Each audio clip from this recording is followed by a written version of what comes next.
अस्सलाम वालेकुम dear students, welcome to Adnan science academy. आज हम पढ़ने जा रहे हैं फर्स्ट ईयर फिजिक्स के चैप्टर 4 के MCQs. So let's get started. आपका 8th एमसीक्यू ये है कि two bodies of masses m1 and m2, दो बॉडीज है, एक का मास m1 है, एक का मास m1 है, एक का मास क्या है m2 है, हैव इक्वल मोमेंटम। इसका मोमेंटम भी p है, इसका मोमेंटम भी p है। Their kinetic energies E1 and E2 are in the ratios। तो इनकी एनर्जीज का रेशो क्या होगा? अगर इसकी एनर्जी E1 है और इसकी एनर्जी E2 है तो इन दोनों के दरमियान what will be the ratio? Okay, so इसके लिए हम पहले क्या करते हैं, हम एक रिलेशनशिप फाइंड करते हैं between the kinetic energy and the momentum. वो रिलेशन क्या है आपको पता होना चाहिए कि kinetic energy is equal to half mv²। यहां पे चूंकि काइनेटिक एनर्जी इसको E1 और E2 कहा है, इसलिए मैं इसको E1 E कहूंगा और फिर मैं इसको E1 और E2 कह सकता हूं। तो kinetic energy is equal to E is equal to half mv² और इसको m के साथ मल्टीप्लाई भी करूं और m से डिवाइड भी करूं तो इसको मैं लिख सकता हूं energy is equal to half m²v² divided by m। Okay, अब मोमेंटम किसके बराबर है? मोमेंटम बराबर है मास मल्टीप्लाई बाय वेलोसिटी के। तो m²v² किसके बराबर होगा? ये मोमेंटम स्क्वायर के बराबर होगा। तो इसकी जगह मैं लिख सकता हूं energy is equal to kinetic energy is equal to half, इसकी जगह मैं क्या लिखूं? p² momentum square divided by m। इसको मैं लिख सकता हूं p² डिवाइडेड बाय 2m। तो this is the relation between kinetic energy and the momentum, p² divided by 2m। ये रिलेशन अब हम यूज करेंगे। अच्छा, ये रिलेशन हमारे पास आ गया। अब इससे अगर मैं मोमेंटम की वैल्यू निकालूं तो किस तरह निकाल सकता हूं? देखिए, आप 2 इनको मल्टीप्लाई कर दे तो आपके पास p² किसके बराबर होगा? 2me के बराबर होगा। और अगर इसका मैं स्क्वायर रूट ले लूं तो p हमारे पास बराबर होगा √2me। ठीक है, अब आपको क्या कहा गया है कि having equal momentum, momentum same है, it mean that p1 is equal to p2। अगर मोमेंटम हमारे पास बराबर है तो इस फार्मूले को मैं किस तरह लिख सकता हूं? देखिए, मैं लिख सकता हूं p1 के लिए मैं लिख सकता हूं √2m1e1 इज इक्वल टू, इस p2 के लिए क्या होगा? ये होगा 2m2e2। ये फार्मूला होगा। अब ये स्क्वायर रूट, अगर इसको मैं इसके साथ कैंसिल कर सकता हूं, ये 2 कैंसिल हो सकती है इस 2 के साथ, तो हमारे पास क्या आ जाएगा? m1e1 is equal to m2e2। अब आपसे क्या कहा गया है कि काइनेटिक एनर्जी E1 और E2 का रेशो फाइंड करें।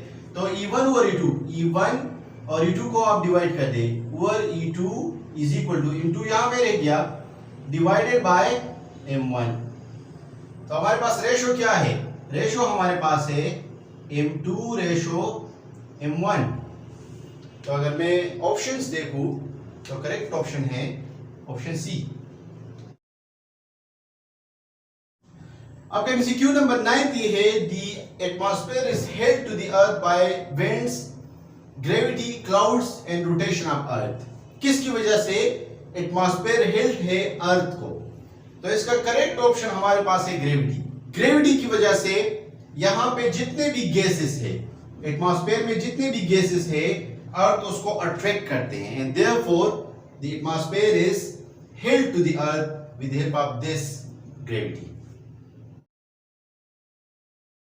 ओके डियर स्टूडेंट्स, तो आपका एमसीक्यू नंबर 10 ये है, if the momentum is increase by 20%, अगर हम मोमेंटम को 20% इंक्रीज कर दें तो काइनेटिक एनर्जी कितनी इंक्रीज होगी?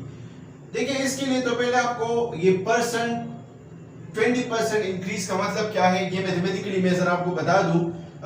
दो कि अगर आप इसमें डायरेक्टली आप ये भी कह सकते हैं कि 1.2 ऑफ द इनिशियल मोमेंटम होगा। तो लेट्स से अगर इनिशियल मोमेंटम हमारे पास p है और नया मोमेंटम p प्राइम है तो 1.2 ऑफ द इनिशियल मोमेंटम ये हमारा नया मोमेंटम होगा। लेकिन ये वैल्यू किस तरह आती है? इसका एक फार्मूला है कि परसेंट चेंज हमारे पास बराबर है, ये हमारे पास बराबर है new minus old divided by old. ये फार्मूला आप याद रखें।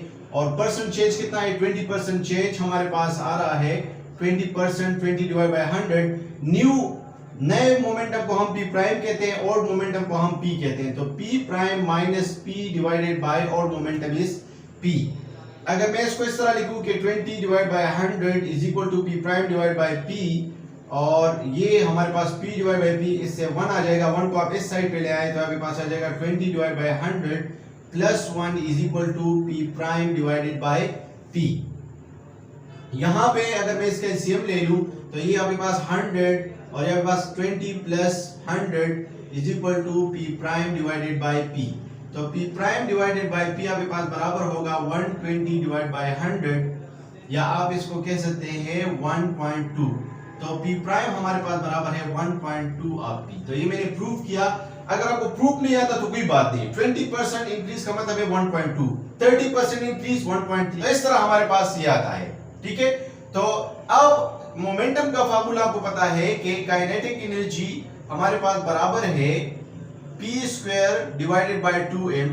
ये काइनेटिक एनर्जी और मोमेंटम का एक रिलेशन है। ऑलरेडी हमने एमसीक्यू नंबर 8 में इस इक्वेशन को प्रूव किया था। अब इस इक्वेशन में आप वैल्यूज पुट करें तो काइनेटिक एनर्जी हमारे पास बराबर है, kinetic energy, new kinetic energy, अगर मैं मोमेंटम को 20% इंक्रीज कर दूं तो ये क्या बन जाएगा 1.2 p डिवाइडेड बाय 2m। अपनी जगह पे यहाँ पे स्क्वायर है तो ये भी स्क्वायर बन जाएगा। इसका स्क्वायर ले ले तो ये 1.44 p square divided bye 2m। तो न्यू काइनेटिक एनर्जी हमारे पास आ जाएगी 1.44 p square divided bye 2m। ये p square divided bye 2m किसके बराबर है? हम ये बराबर है 1.44 ऑफ काइनेटिक एनर्जी। अब 1.44 का मतलब क्या है? देखिए जिस तरह मैंने आपको बताया कि 1.2 का मतलब 20% है, 1.3 का मतलब 30% है, तो 1.44 का मतलब क्या है? 44%। तो 44% काइनेटिक एनर्जी इंक्रीज होगी। So new kinetic energy will be equal to 44% of the old kinetic energy. This is the new kinetic energy. तो आपका करेक्ट ऑप्शन क्या है? करेक्ट ऑप्शन है ऑप्शन ए। ओके, आपका एमसीक्यू नंबर 11 ये है, kinetic energy of a body becomes 4 times. Kinetic energy क्या होगी अगर काइनेटिक एनर्जी को मैं 4 टाइम्स इंक्रीज कर दूं of its initial value, the new momentum will be. वही इक्वेशन जो मैंने आपको एमसीक्यू नंबर 8 में बताया था कि काइनेटिक एनर्जी हमारे पास किस चीज के बराबर है? ये बराबर है p square divide by 2m। ये रिलेशन आप याद रखें, इस पे यही प्रॉब्लम भी हमने सॉल्व करना है। इसमें आपको कहा गया है कि काइनेटिक एनर्जी को हम 4 टाइम्स इंक्रीज कर दे तो नया मोमेंटम क्या होगा। ओके, अगर इससे मैं p की वैल्यू निकालूं तो p स्क्वायर हमारे पास बराबर होगा 2m काइनेटिक एनर्जी। ओके, इसका मैं अगर स्क्वायर रूट ले लूं तो p बराबर होगा under the root 2m kinetic energy. अब काइनेटिक एनर्जी को 4 टाइम्स इंक्रीज कर दे तो p प्राइम नया जो मोमेंटम होगा उसमें मैं काइनेटिक एनर्जी को क्या कर दूं? 4 टाइम इंक्रीज कर दूं। इस काइनेटिक एनर्जी की जगह मैं क्या लिख लूं? 4 times kinetic energy, 4 times kinetic energy. So 4 times kinetic energy. Okay, अब p प्राइम 4 का स्क्वायर रूट लेने से वो 2 बन जाएगा, उसको मैं बाहर निकाल सकता हूं। तो 2 under the root 2m kinetic energy. So 2m kinetic energy हमारे पास किसके बराबर है? ये मोमेंटम के बराबर है, p के बराबर है। तो इसका मतलब है कि p प्राइम हमारे पास बराबर है 2 और इसकी जगह मैं क्या लिख सकता हूं? Momentum p। तो अगर आप काइनेटिक एनर्जी को 4 टाइम इंक्रीज करते हैं तो आपके पास नया मोमेंटम क्या होगा? वो 2 times of the initial momentum होगा। आप ऑप्शंस में देखें तो option A is the correct option, become twice its initial value. Okay dear students, तो आपका 12th नंबर एमसीक्यू ये है कि 2 bodies with kinetic energy in the ratio 4:1। Kinetic energy का एक रेशियो है। काइनेटिक एनर्जी एक बॉडी की जो है, काइनेटिक एनर्जी दूसरी बॉडी का, उसका रेशियो क्या है? अगर इसकी रेशियो है 4:1, ठीक है, 2 बॉडीज की। अगर लेट्स से ये हमारे पास है m1 और ये हमारे पास है m2, तो kinetic energy of m1 with respect to m2 क्या है? 4:1। दूसरा इंफॉर्मेशन जो आपको गिवन है, equal linear momentum. Linear momentum equal है, वही रिलेशन जो मैंने आपको बता दिया कि हमारे पास काइनेटिक एनर्जी किस चीज के बराबर है? p square divided bye 2m, जो मैंने एमसीक्यू नंबर 8 में डिराइव किया था। ठीक है, तो काइनेटिक एनर्जी इसके बराबर है। तो मैंने जिस तरह आपको बता दिया कि P किसके बराबर होगा, वो बराबर होगा 2m kinetic energy under the root, ये इसके बराबर है। ओके, तो अगर मैं ये लिख लूं कि मोमेंटम चूंकि बराबर है तो P1 बराबर होगा P2 के, और अगर मैं इसको मास 1 के लिए लिखूं तो मैं इस तरह लिख सकता हूं 2m kinetic energy mass 1 kinetic energy 1 under the root, ये बराबर होगा under the root 2m2 kinetic energy. अब ये 2 के साथ कैंसिल हो सकता है, अंडर रूट के साथ कैंसिल हो सकता है। m1 काइनेटिक एनर्जी 1 ये बराबर होगा m2 काइनेटिक एनर्जी, ये 2 है सो यहाँ पे काइनेटिक एनर्जी 2। अब आपसे क्या कहा गया है, the ratio of their masses, तो इनके मासेस के दरमियान रेशियो क्या होगा, तो m1 डिवाइड बाय m2 को आप यहाँ पे डिवाइड कर दे तो आपके पास आ जाएगा kinetic energy 2 divide by kinetic energy 1। Okay, अब यहाँ पे गौर करें आप, ये एक इंपॉर्टेंट स्टेप में बताने जा रहा हूं। ये 4 क्या शो कर रहा है, ये काइनेटिक एनर्जी 1 है, और रेशियो ये 1 क्या है, ये काइनेटिक एनर्जी 2 है। ठीक है, तो 1 का प्रोपोर्शन क्या है, 4 है, और काइनेटिक एनर्जी 2 का प्रोपोर्शन क्या है, वो 1 है। तो 2 का प्रोपोर्शन क्या है, 1 है, तो 1 डिवाइडेड बाय 1 का प्रोपोर्शन क्या है, 4 है। तो इस तरह मैं लिख सकता हूं कि m1 डिवाइड बाय m2 ये कितना है, ये 1/4 है। ओके, तो 1/4 को मैं किस तरह लिख सकता हूं, 1/4। हमारे पास करेक्ट ऑप्शन क्या है, option D is the correct option. यहां पे आप ये गलती ना करें 4/1, ये बहुत ट्रिकी एमसीक्यू है, आपने यहाँ पे सोच समझ के काइनेटिक एनर्जीज की वैल्यूज पुट करनी है। ठीक है, okay dear student, MCQ number 13 एक टेक्निकल एमसीक्यू है, गौर से सुने इस बात को। मास आपको गिवन है कितना, 5 kg। ठीक है, और मूविंग विद ए मोमेंटम आप 10 किलोग्राम मीटर पर सेकेंड, p आपको गिवन है 10। ए फोर्स ऑफ 0, ये एक मास है, यहां पे मैं अगर बना दूं दिस इज ए मास, और इसकी वैल्यू क्या है, 5 kg। इसका मोमेंटम क्या है, इसका मोमेंटम है 10 kg मीटर पर सेकेंड, ये इसका मोमेंटम है। A force of 0.2 Newton x on it in the direction of the motion of, इस डायरेक्शन में ये लेट्स से मूव कर रहा है, इसी डायरेक्शन में इस पे एक फोर्स अप्लाई होता है। फोर्स कितना है, 0.2 न्यूटन फोर्स है। ओके, 0.2 न्यूटन फोर्स अप्लाई हो रहा है 10 सेकंड के लिए, टाइम कितना है, 10 second. Increase in kinetic energy find करें। तो इसका मतलब ये है कि पहले जब इसका मास 5 kg है, मोमेंटम 10 किलोग्राम मीटर पर सेकंड है, तो हम पहले इसकी काइनेटिक एनर्जी फाइंड करेंगे। काइनेटिक एनर्जी फाइंड की, फिर ये फोर्स अप्लाई होगा इतने टाइम के लिए। तो हमने जो काइनेटिक एनर्जी पहले फाइंड की वो काइनेटिक एनर्जी 1 है। जब फोर्स अप्लाई हुई इतने टाइम के लिए, फिर हम दूसरी काइनेटिक एनर्जी फाइंड करेंगे, और फिर हम उसका डिफरेंस देखेंगे कि काइनेटिक एनर्जी में कितना इंक्रीज आया है।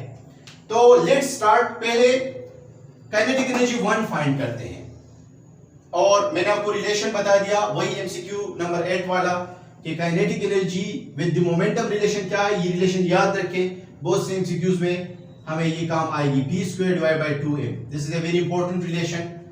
तो इसके मुताबिक आपने क्या फाइंड करनी, काइनेटिक एनर्जी 1, आपको मोमेंटम गिवन है 10, मास भी आपको गिवन है 5 kg, तो आप काइनेटिक एनर्जी आसानी से फाइंड कर सकते हैं। काइनेटिक एनर्जी 1 हमारे पास क्या है, p² डिवाइड बाय 2m है। मोमेंटम कितना है, मोमेंटम आपके पास आपको गिवन है 10, तो 10² divide by 2 multiply by mass कितना है 5 kg। सो इससे काइनेटिक एनर्जी 1 हमारे पास आएगी 100 divided by 10 is equal to 10 joule. इतनी काइनेटिक एनर्जी इनिशियली थी, ये काइनेटिक एनर्जी 1 है, फोर्स अप्लाई नहीं हुआ है। Know if I apply this force, जितना फोर्स मैं अप्लाई करूंगा तो फिर क्या होगा, फिर डेफिनेटली इसका मोमेंटम चेंज होगा। जब आप फोर्स अप्लाई करते हैं फॉर स्पेसिफिक टाइम तो मोमेंटम चेंज होता है। अब मोमेंटम और फोर्स का एक रिलेशन है, ये भी आप याद रखिए कि हमारे पास किस चीज के बराबर है, rate of change of momentum, this is an equation. तो अब हमने क्या, जब फोर्स अप्लाई होगा इतने टाइम के लिए तो मोमेंटम में चेंज आएगा, वो चेंज कितना है, change in momentum is equal to force multiply by change in time. कितना फोर्स अप्लाई हो रहा है 0.2, कितने टाइम के लिए, 10 सेकंड के लिए। तो अगर आप 10 को 0.2 के साथ मल्टीप्लाई करेंगे तो 2 किलोग्राम मीटर पर सेकंड, ये आपका चेंज इन मोमेंटम होगा, इतना मोमेंटम चेंज हो रहा है। इसका मतलब ये है कि पहले आपके पास मोमेंटम कितना था 10 किलोग्राम मीटर पर सेकेंड, अब इतना मोमेंटम चेंज हो रहा है। तो नया मोमेंटम क्या होगा, पी प्राइम कितना होगा, 10 था 2 इंक्रीज हो गया तो 12 किलोग्राम मीटर पर सेकंड, ये नया मोमेंटम हो। अब हम दोबारा काइनेटिक एनर्जी फाइंड करते हैं नए मोमेंटम के साथ। पहला मोमेंटम था 10 किलोग्राम, उसके लिए हमने ये काइनेटिक एनर्जी फाइंड की। अब फोर्स की वजह से एक स्पेसिफिक टाइम पे जब फोर्स अप्लाई होता है तो इतना मोमेंटम इंक्रीज हो गया। अब नया मोमेंटम हमारे पास 12 किलोग्राम मीटर पर सेकंड है। अब हम दोबारा काइनेटिक एनर्जी 2 फाइंड करते हैं, वही formula p² divide by 2m p²। अब नया मोमेंटम क्या है 12, तो 12² डिवाइड बाय 2 मल्टीप्लाई बाय 5, मास तो वही है। आप इसको कह सकते हैं 144 डिवाइड बाय 10। 144 को 10 पे डिवाइड कर दे तो काइनेटिक एनर्जी 2 आपके पास क्या आएगी, आपके पास आ जाएगी 14.4 जूल। पहले काइनेटिक एनर्जी क्या थी 10 जूल था, फोर्स अप्लाई किया मोमेंटम 12 बन गया। अब काइनेटिक एनर्जी क्या है 14.4 जूल। आपसे क्या कहा गया है, आपसे कहा गया है the increase in its kinetic energy. पहले काइनेटिक एनर्जी 10 थी, अब 14.4 है, कितना इंक्रीज आ गया है 14.4 माइनस 10.0, यहाँ पे 10.0 आप कर सकते हैं, तो 4.4 जूल काइनेटिक एनर्जी ज्यादा होगी। तो करेक्ट ऑप्शन हमारे पास है option D. Okay dear students, last MCQ, a force and displacement of particle in the direction of force are doubled. अगर फोर्स और डिस्प्लेसमेंट को आप डबल कर दे तो वर्क वुड बी, आपको पता है कि वर्क किसके बराबर है, वर्क बराबर फोर्स डॉट डिस्प्लेसमेंट। ओके, सो अगर मैं फोर्स को भी डबल कर दूं और डिस्प्लेसमेंट को भी डबल कर दूं, force and displacement are double, दोनों को डबल कर दे। F हमारे पास होगा 2F ए प्राइम और D प्राइम हमारे पास होगा 2D, दोनों को डबल कर दे तो वर्क हमारे पास क्या होगा 2F, ये वर्क प्राइम में कह सकता हूं, डॉट 2D, तो वर्क हमारे पास होगा work prime 4F dot D। अब F D किसके बराबर है, वर्क के बराबर है, तो वर्क प्राइम हमारे पास बराबर होगा 4 वर्क, या मैं लिख सकता हूं 4W, 4 टाइम्स आप वर्क। अगर आप फोर्स को डबल कर दे, डिस्प्लेसमेंट को डबल कर दे तो आपका वर्क 4 टाइम इंक्रीज होगा, work would be 4 times, option B.